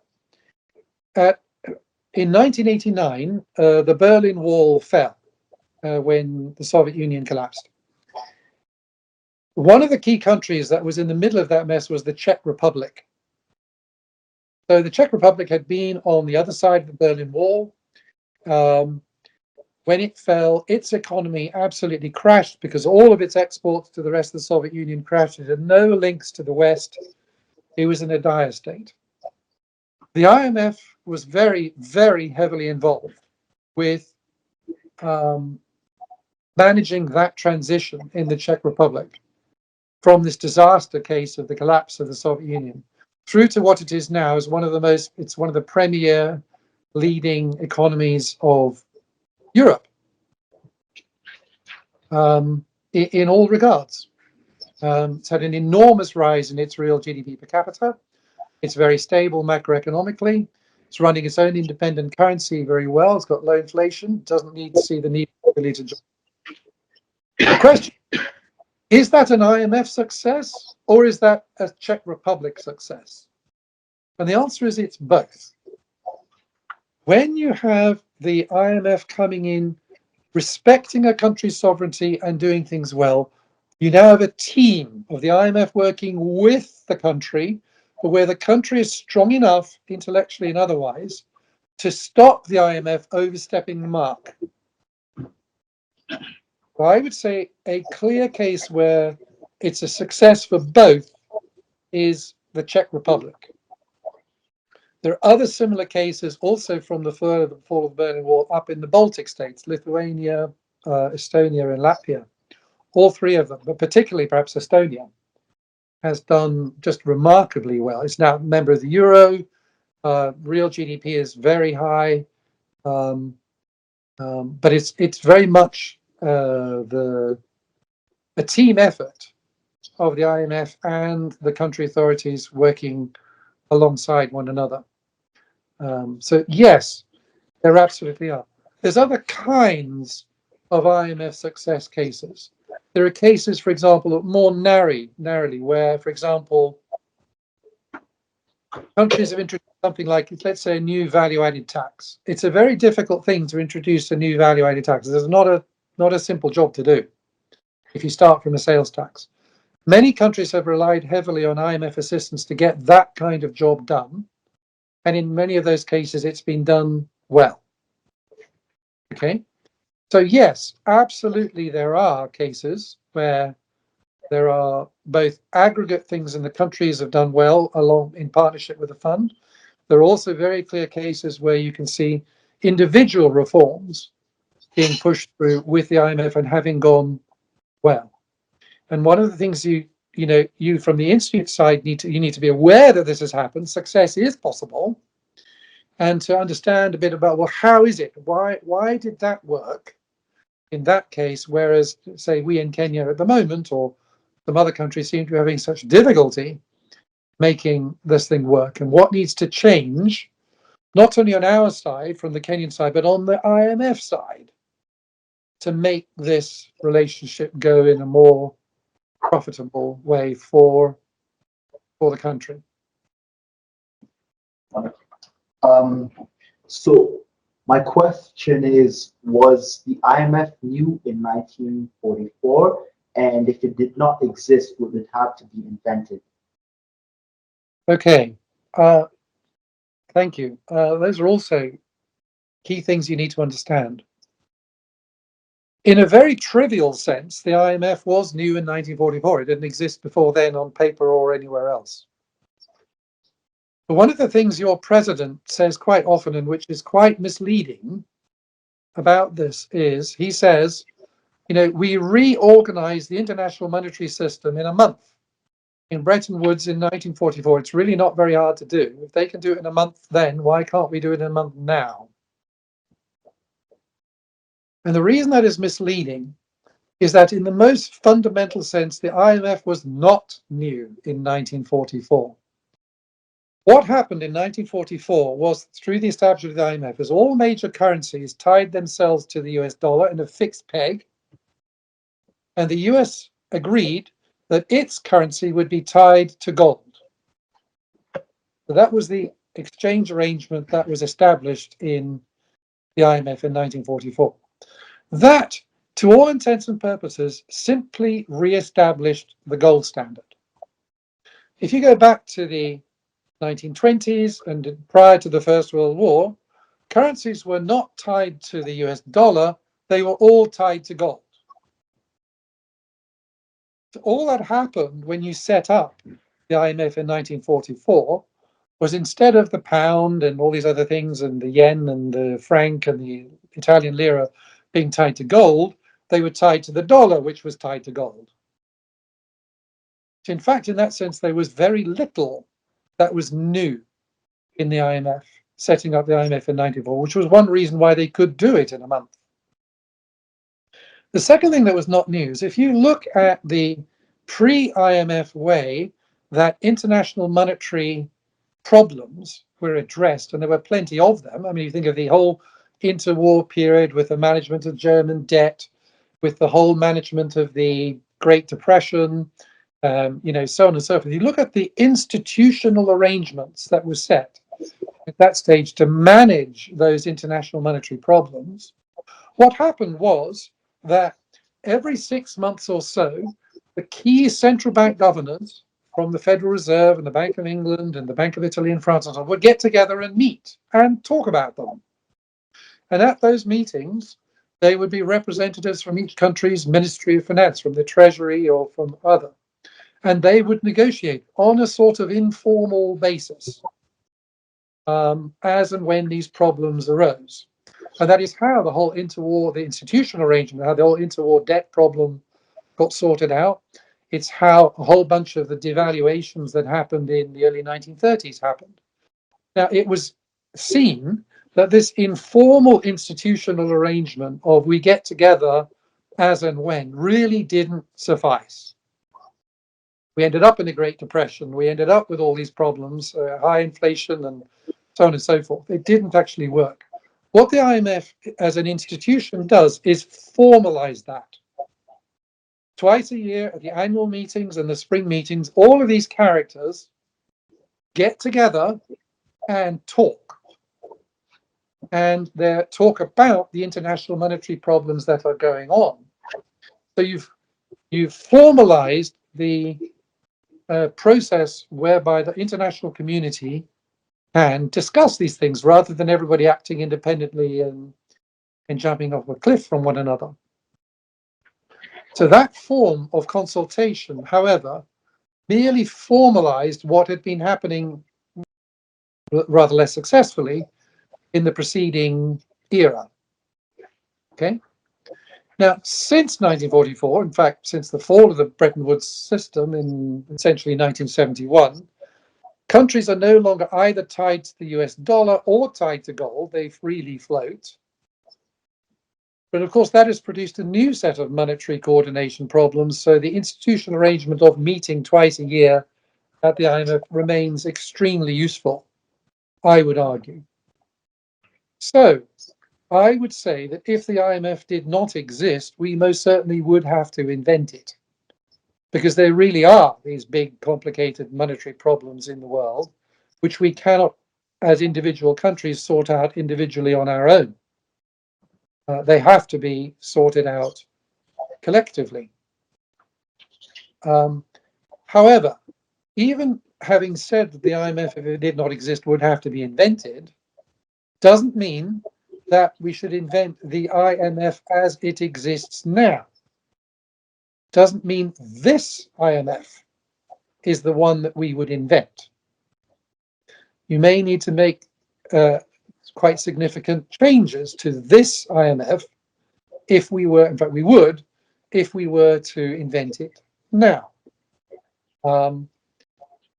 So key things, for example, that I've advocated, and perhaps if we've got time, we can do a little discussion of it in the paper that I circulated to you. Changes in the way it does debt restructuring would be an absolutely pivotal thing. Changes in the way it selects its managing director, absolutely crucial. Changes in its missionary attitude. It should stop being proselytizing and start doing much more of encouraging and learning from the countries in which it operates. Those kind of things are the sorts of things that I think we would have to, if we were inventing the fund now, we would not invent this IMF. But I would argue strongly that the world has to have the IMF in one form or another, because there really are big international monetary problems that arise, which countries cannot sort out on their own one by one. We do need to coordinate. And by the way, that's one of the reasons why I'm such a critic of the IMF. I don't think the IMF should be abolished. I think its role is crucial, and I think it's doing it rather badly. So I want to strengthen the IMF, not abolish it. All right. Thanks, Peter. Now, I know we'd agreed to have, for a 2-hour meeting. Of course, it's a Friday afternoon for my colleagues, but I'd like us to complete with one thing, unless somebody else, to conclude with one thing. Peter sent all of us 7 links to specific documents that we read. But the one that was most exciting to me were the last 2. The ones that were most exciting to me were the last 2. So 6 was basically the IMF country report 20, right? November 24, I think, or 23, which was that big country report that the IMF prepares for its mission, in preparation for its mission. But I think the one that I'd like us to talk about is basically Peter's own work, which is basically about the primary fiscal balance. Let me try and summarize it, Peter. Just say what you did, and then I'll ask you to tell us what you think are its major lessons. It's a paper I enjoyed. I read twice. Yep. This is what Peter did. The methodology is quite impressive. One of the things that Peter did is to, and I think it's telling us the kind of work that Peter is suggesting we should do if you're going to take in intellectual resource for Kenya. So what Peter did was asked whether some of the decisions that the IMF, quote unquote, advises or imposes for countries under fiscal distress are correct. And the main one is the primary balance. And so what Peter did was to take Jamaica's case and look at Jamaica's peers, constructed a panel of Jamaica's peers, took out the most positive outliers, and then asked themselves by creating a synthetic Jamaica, asks, given the primary balance targets that the IMF imposed on Jamaica for 30 years, the primary balance for Jamaica was 7% of GDP. In other words, basically, they had a surplus of 7% of GDP. And the IMF advises very strongly on fiscal consolidation, which we even in Kenya say, and even we at the Institute of Economic Affairs seem to think that the government of Kenya has so much latitude. But the point that Peter is arguing here, and Peter, you'll rephrase for me if I state it incorrectly, is that cost in output by asking Jamaica to keep a very aggressive fiscal balance. 7%, not negative, basically a surplus of 7% for 30 years, has an output cost that is enormous. And it's been measured for Jamaica's case, and he did the same for Kenya's case. In Kenya's case, his suggestion is that the output balance that the Kenyan government has maintained, I think since for the same period, is actually 77% growth, output growth that has been sacrificed. So here he is suggesting that sometimes, or in this case, the output, the cost of maintaining a very aggressive fiscal consolidation program is the lost government ability to actually invest in public goods, and that sacrifices growth.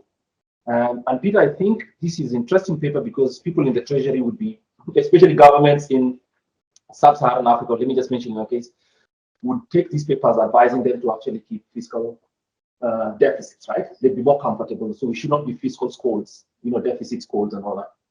Mm-hmm. So that summary alone tells me that this is an important paper for all of us to read. I hope you all read it because this was required to me.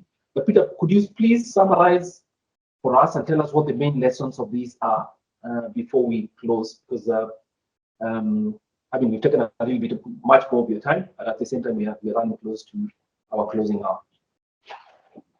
Okay, I think that was a very nice summary of the paper. I'm just going to put up one more slide on the screen, which is a chart from the paper itself. So I think the summary was great. The basic methodology is to take the best growth performers over 30 years and ask what did they do with their primary balance. And in the case of Jamaica, you can see that the primary balance that Jamaica was forced to run was far, far higher than its best performing peers at its level of GDP per capita, and its output growth was far, far short of theirs. Jamaica is important because it's the most extreme of the cases I could find in the world where the primary balance was just so much higher than its best performing peers. Then in the paper, what I do is I just replicate that same best peer analysis for every single country in the world over the past 30 years, from the poorest to the richest, in order to figure out, well, what is, if you like, the growth maximizing medium-term primary balance across various levels of GDP per capita. And in the chart that's on the screen now, the three curved lines that rise from the left to the right show the band. So when you're at relatively low levels of GDP per capita, says the experience of the world in the last 30 years, you should be running a primary deficit in the medium term somewhere between -3 and -1% of GDP. Whereas when you get to the richer countries, to the US and the UK and so on, you should be running a primary of somewhere between +1 and -1. That's what the evidence says about what is the best, by which I mean growth maximizing primary balance over the medium term. That's a new finding. I've not come across this in the literature anywhere else. It's either this curve or the fact that the band is as narrow as it is. Okay? And I also want to stress in the work that this is not the product of pure economic theory. I mean, I haven't run some complicated mathematics. All I've done is I've asked, what is the world telling us? What do the best performers themselves tell us? The answer is, and that's what they tell us, is in the form of this band. So that's where it is. However, if you look at the primary balances which countries have actually run, and I've done this particularly for all countries, but I'm going to talk particularly about Africa.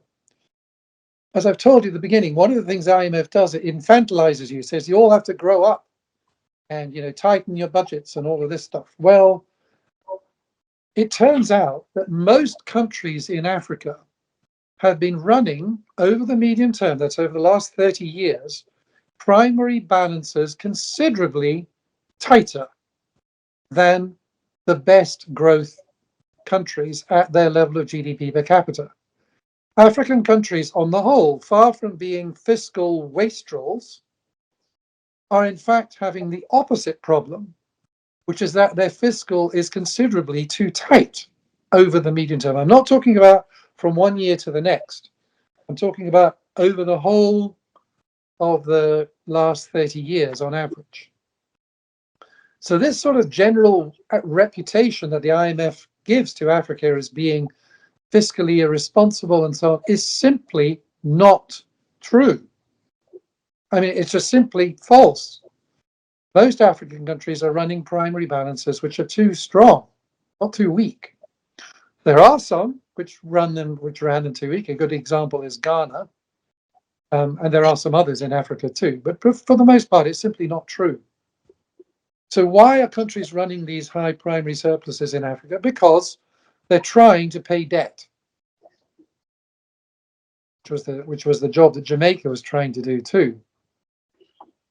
So an important conclusion which I'm proposing from the paper is that if you want to raise growth in Africa, you have to resolve this debt constraint. You don't go to Africa and tell them they all need to grow up.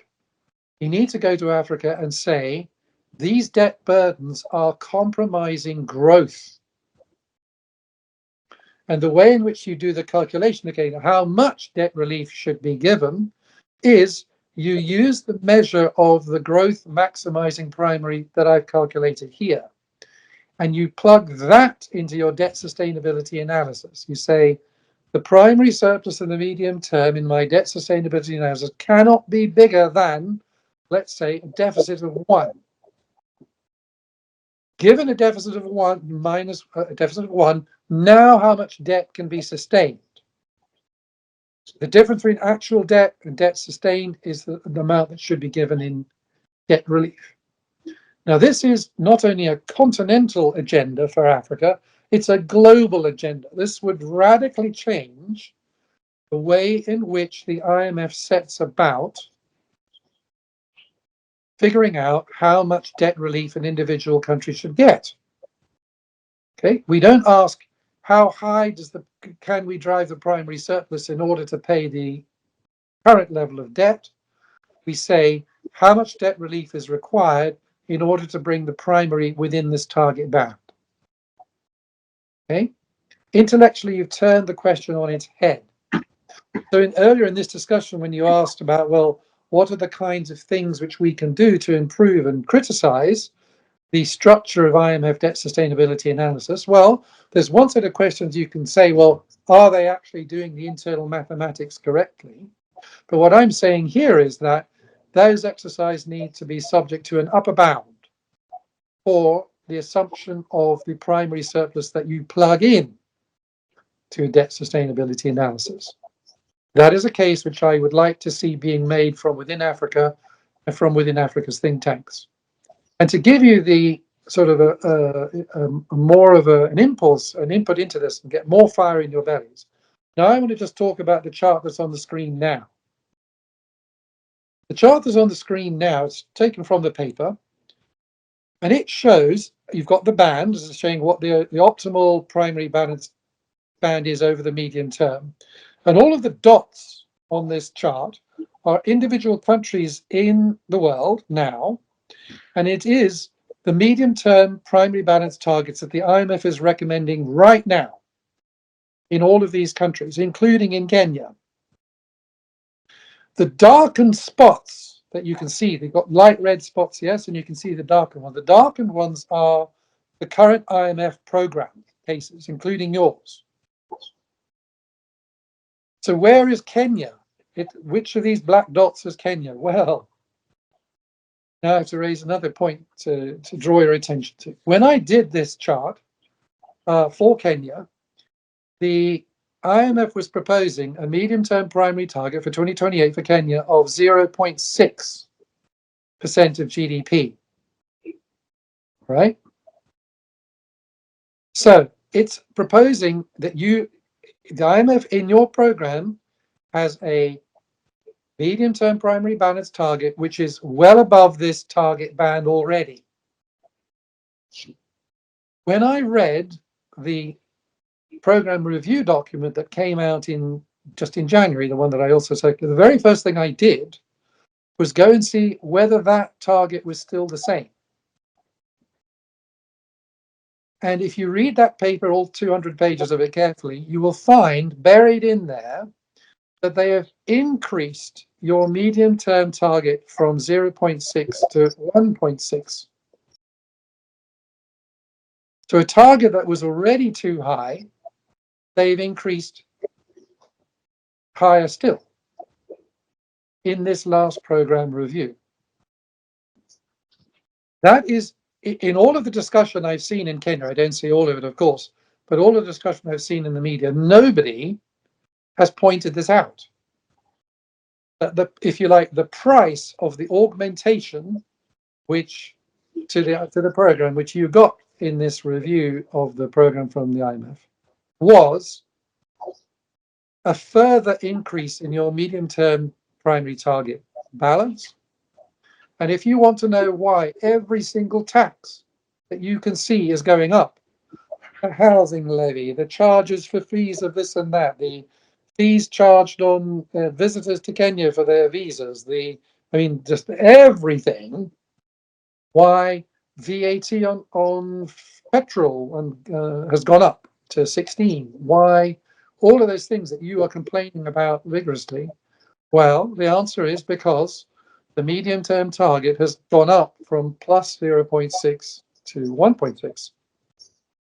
And that happened in the last IMF board meeting, as summarized there. So this is a very live issue for you now in Kenya. But going back to the chart, you can see that most IMF programs have these medium-term primary targets above the middle of the band.